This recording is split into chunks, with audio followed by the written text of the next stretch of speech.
Hola de nuevo, tuvimos un corte medio abrupto en la primera parte de la clase, em, así que bueno, retomamos.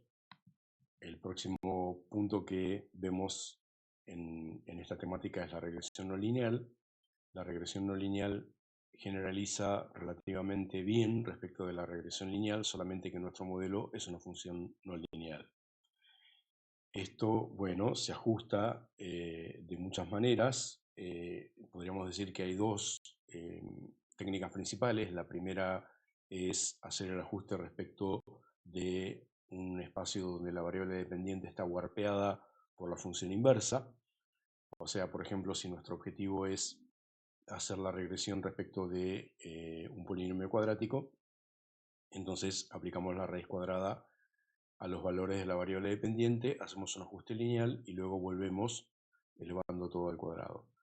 Esto funciona relativamente bien, salvo algunas cuestiones numéricas, cuando este warpeo tiene un jacobiano muy cercano a cero, o bien cuando la función inversa no es única, tiene varios posibles valores. En ese caso, una técnica que se utiliza es parcelar la variable independiente en parcelas donde la variable dependiente no tenga ninguno de estos problemas y luego de alguna manera ensamblar. Esto, bueno, tiene un montón de cuestiones y un montón de técnicas que no vamos a ver porque, como estamos haciendo en casi toda la materia, estamos viendo cada uno de estos métodos como un commodity, como una función caja negra de biblioteca. No nos vamos a meter en los detalles. Ahí, en ese link que les compartí, tenemos un ejemplo que está en el help de Scikit-Learn, en la documentación. Es un ejemplo muy interesante que muestra algunas características del comportamiento de la regresión no lineal y sobre todo cómo se interpreta el sobreajuste o el subajuste o el equilibrio entre sesgo y variancia. Entonces tenemos que nuestro dataset son puntos azules. Esos puntos azules se obtuvieron a partir de un trozo de una función cosenoidal que está dibujada en anaranjado, a la cual se le sumaron valores aleatorios relativamente pequeños. Entonces tenemos tres ajustes: un ajuste de orden 1, un ajuste de orden 4 y un ajuste de orden 15. En el ajuste de orden 1 tenemos muy baja variancia porque, aún moviéndome mucho en la variable independiente, el valor predicho por la variable dependiente cambia muy poco, pero tenemos muy alto sesgo porque la distancia en general entre los puntos que yo tengo y el modelo de ajuste es muy alta, ¿sí? Mucho sesgo y poca variancia me está hablando de un underfitting, de un subajuste. A la inversa, en el modelo orden 15, tengo la situación opuesta, la situación complementaria. Como tengo un polinomio de muy alto orden, eso quiere decir que tengo muchos grados de libertad para colocar extremos y de esa forma logro que mi función pase por o muy cerca de los puntos. Por lo tanto, tengo muy bajo sesgo, pero sin embargo tengo mucha variancia porque, por ejemplo, en esta zona de gráfico me muevo muy poco en X y el valor predicho salta de muy alto, muy bajo, muy alto, muy bajo. Entonces, básicamente lo que estoy obteniendo es un modelo que está sobreajustado. Fíjense que el modelo de orden 4 que nos proponen acá en la documentación se ajusta muy bien a el dato original. Esto es medio raro porque, bueno, la función cosenoidal sabemos que se puede ajustar con una polinomial básicamente infinita, pero bueno, de alguna manera lo que está ocurriendo con este modelo aquí es que se vuelve lo suficientemente indiferente respecto al ruido que está presente en el modelo. O sea, típicamente un modelo de orden alto es más complejo, pero no necesariamente mejor, porque puede estar ajustando al ruido y no a lo que nosotros estamos queriendo predecir. Estas cosas, bueno, las estamos presentando de alguna manera en forma gráfica para que se entiendan y para generar intuición, pero bueno, tenemos que ir acostumbrándonos a poder determinar esto en forma numérica y no en forma geométrica, porque cuando la complejidad geométrica del modelo es muy alta, supongamos que tenemos muchísimas variables independientes, Entonces no tenemos manera de determinar visualmente si el modelo está sobre o subajustando, y lo tenemos que hacer a través de la estimación de los parámetros que nosotros ya conocemos. Bueno, además, en la regresión no lineal interviene otro aspecto. Nosotros lo mencionamos por arriba, tanto en clasificación como recién cuando hablábamos de la regresión lineal.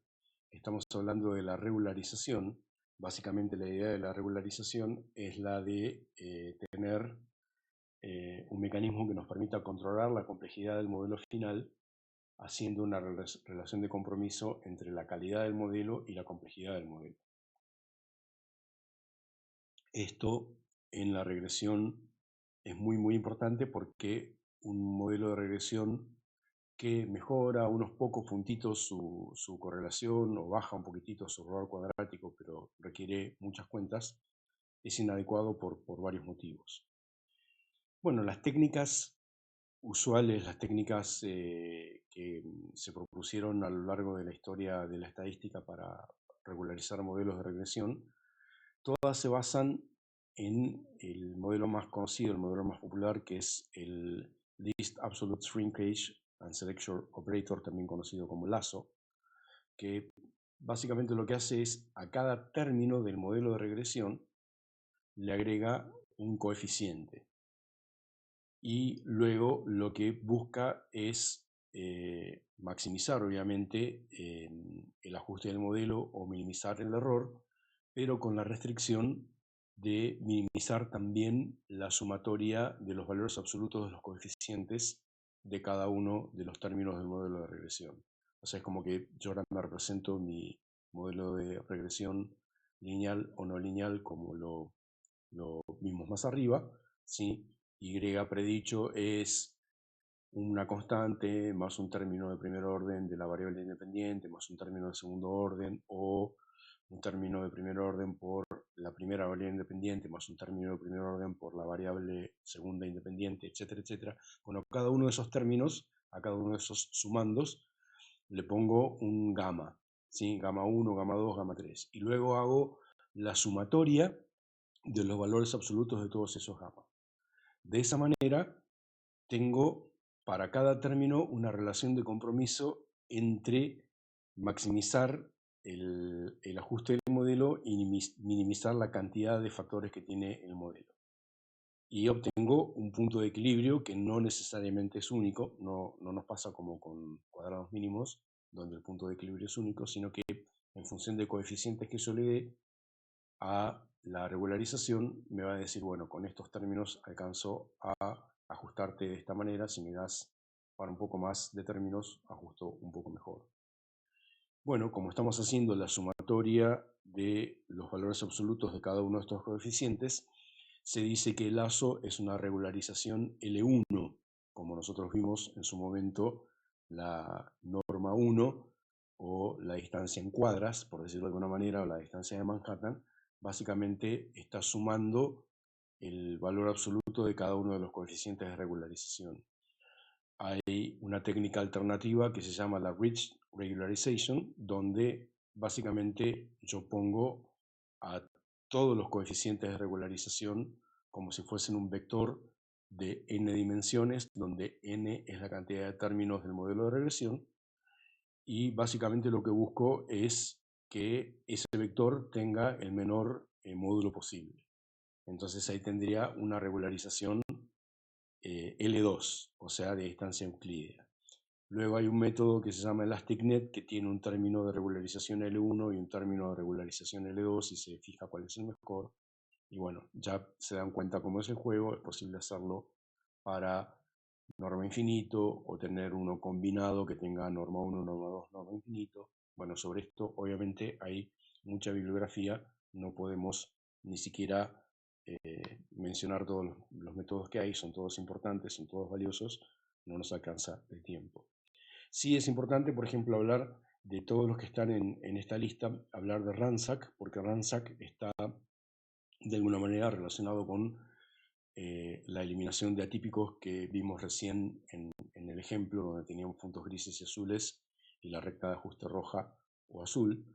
Básicamente RANSAC es el acrónimo de Random Sampling Consensus. O sea, básicamente lo que hace es, va buscando elegir un modelo tomando un submuestreo de los puntos. Entonces elige algunos puntos con ese submuestreo de puntos, donde por punto me refiero por muestra, no por dato. Busca una función de ajuste que minimice el error o maximice el R cuadrado por esos puntos, y luego los puntos que no tuvo en cuenta en ese muestreo, a los puntos que quedaron, le va preguntando, che, ¿a vos este modelo te gusta, no te gusta? ¿Te agrego el modelo? Bueno, suponete que los va agregando por distancia creciente. De esa manera va aumentando el consenso. Al aumentar el consenso, obviamente, lo que va a ocurrir es que el error va a aumentar o va a quedar como está, pero nunca va a bajar, y el R cuadrado va a bajar o va a quedar como está, pero nunca va a subir, ¿sí? Porque obviamente, salvo que el dato pase justo por el modelo, los datos que no fueron utilizados para entrenar el modelo están siempre un poco más lejos del modelo. Entonces yo puedo hacer crecer esto hasta un determinado umbral y decir, bueno, hasta acá encontré este modelo con esta calidad y con este consenso. Luego hago otro muestreo y hago lo propio, hago otro muestreo y hago lo propio, y luego me fijo cuál fue el mejor.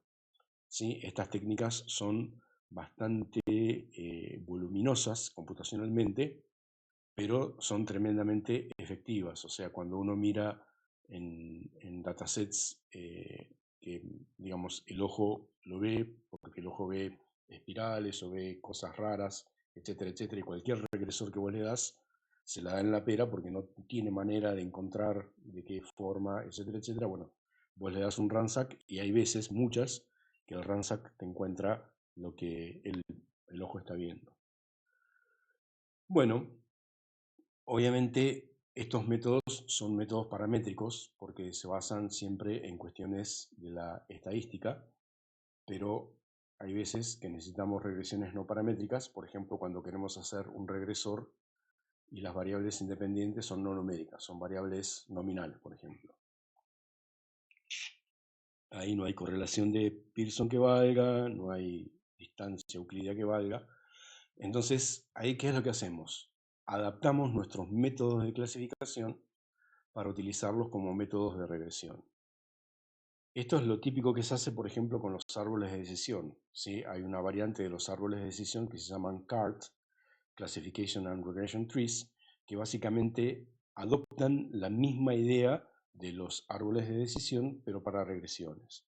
Entonces, supongamos que nosotros tenemos acá un dataset que tiene, por ejemplo, el estado general del tiempo, si está lluvioso, si está nubleado, si está soleado, la temperatura exterior, la humedad del viento y la cantidad de horas que se jugó. Supongamos algún deporte de exteriores.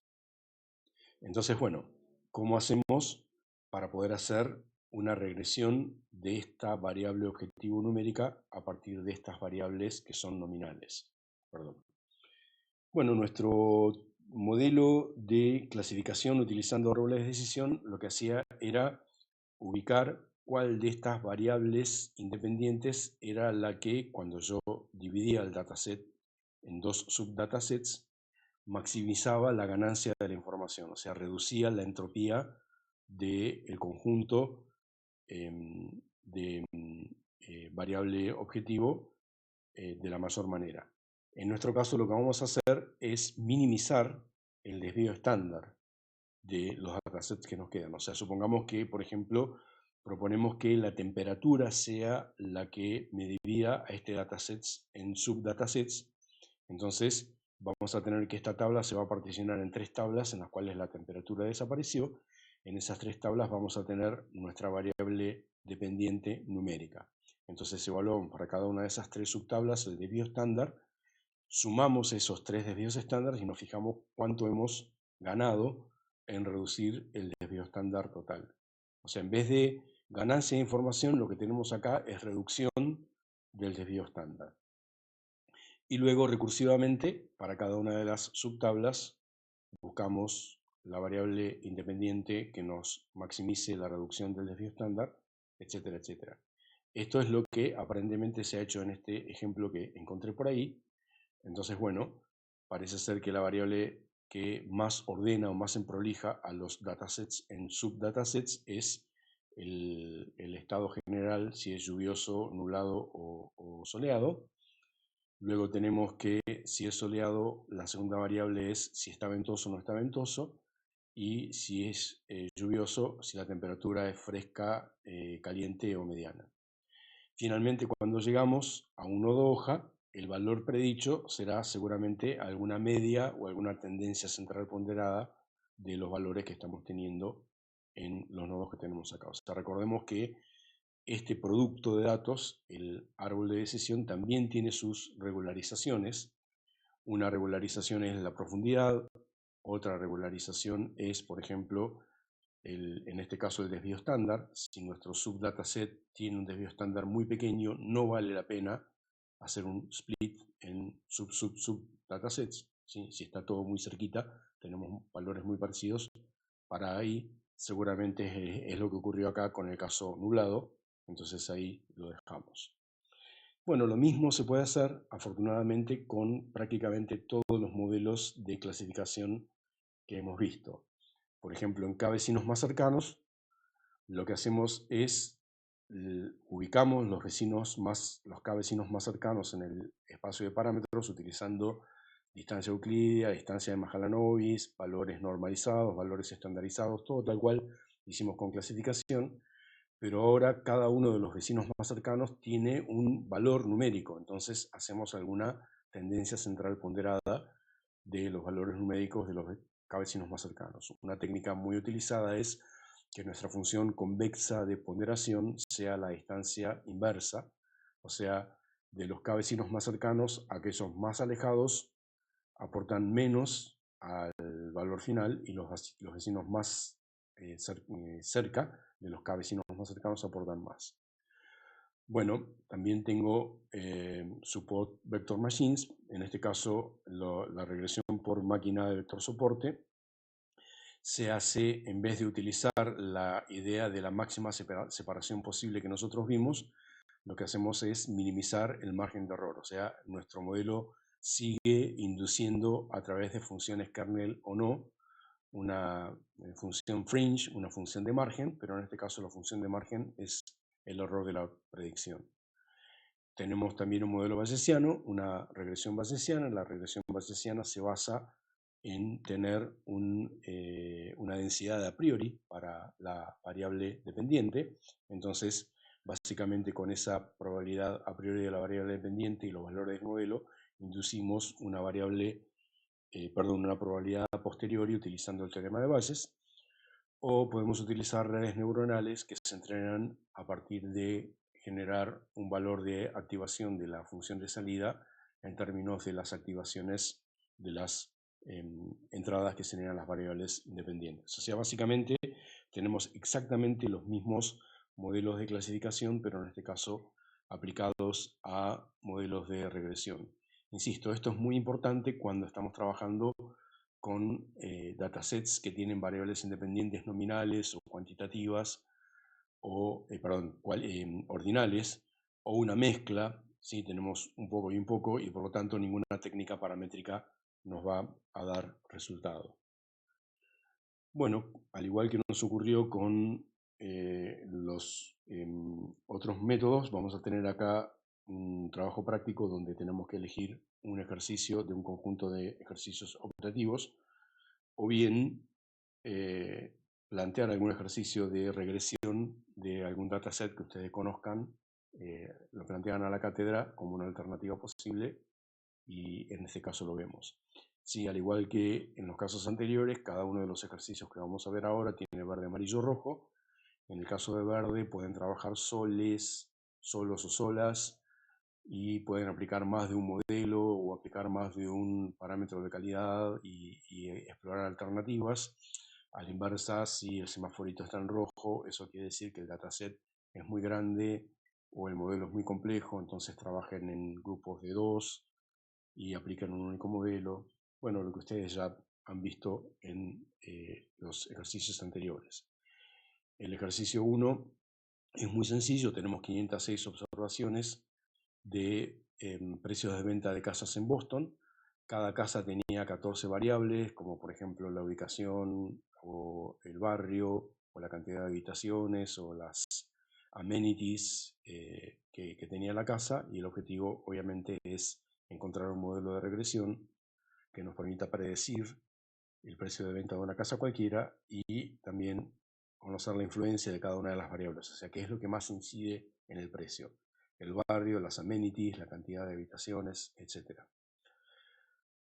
El segundo ejercicio es predecir los sueldos de jugadores de la NBA. Tenemos dos archivos, uno que tiene las estadísticas de los jugadores y otro que tiene los sueldos por jugador en una gran cantidad de temporadas, en más o menos 33 temporadas, y el objetivo es, a partir de las estadísticas, predecir cuánto debería ganar un jugador de la NBA. El tercer ejercicio, tenemos más de 400.000 registros de vuelos, cada uno tiene 21 atributos, todos ocurrieron entre el 1 de enero y el 31 de enero de 2019. Esto obviamente después de la pandemia quedó totalmente destruido, pero bueno, la idea es predecir cuál puede llegar a ser la demora de un vuelo a partir de estos atributos. Sí, 400.000 registros es muchísimo, obviamente trabajen con un subdataset, o sea, tomen un dato cada 1000 o un dato cada 500 o algo por el estilo y después estudien el modelo. El rating de películas en IMDb, tenemos más de 5.000 películas, cada una tiene 28 atributos: el director, el estudio, los actores, el presupuesto, etcétera, etcétera. Y tenemos la calificación que le dieron los votantes de IMDb. El objetivo es tener un modelo de regresión que nos permita predecir el ranking, acá dice rating, pero es ranking, perdón, de la película a partir de esos atributos. Algo parecido, pero con Spotify, en este caso es la popularidad. Tenemos 200 canciones más escuchadas en 53 países entre 2017 y 2018, y el objetivo sería entender cuáles son los atributos que hacen que una canción sea popular. Y finalmente, una cosa que es muy discutida acá en Argentina es si realmente los vinos más caros son mejores que los vinos no tan caros, o si esto depende de alguna reputación o es puro esnobismo. Entonces tenemos un escrapeo de más o menos 300.000 reviews de vinos sacados de un sitio que se llama Wine Enthusiast durante 2017, y el objetivo es determinar, bueno, cuáles son los tipos de vinos que tienen reviews positivos y si ese review se correlaciona con el precio de venta. Bueno, esto sería todo lo referido a la temática de regresión, y este práctico sería el último que tendríamos para la materia. Para la promoción de la materia ya saben que tienen que hacer un trabajo final donde plantean algún problema de aprendizaje de máquina que les resulte de interés, o nos preguntan a la cátedra problemas que tengamos aplicados a nuestros problemas de investigación. Seguramente haya un séptimo slide set y video relacionado con una temática que también es importante y que no hemos mencionado, que es el tema de reducción de dimensionalidad. Esto lo vamos a seguir haciendo con un poco más de tranquilidad porque el cuatrimestre viene intenso. Pero bueno, yo les dejo esto para que ya puedan ponerse a trabajar, y aquellos que necesiten terminar con la materia antes del fin de año lo puedan hacer. Así que bueno, nos estamos viendo. Muchísimas gracias.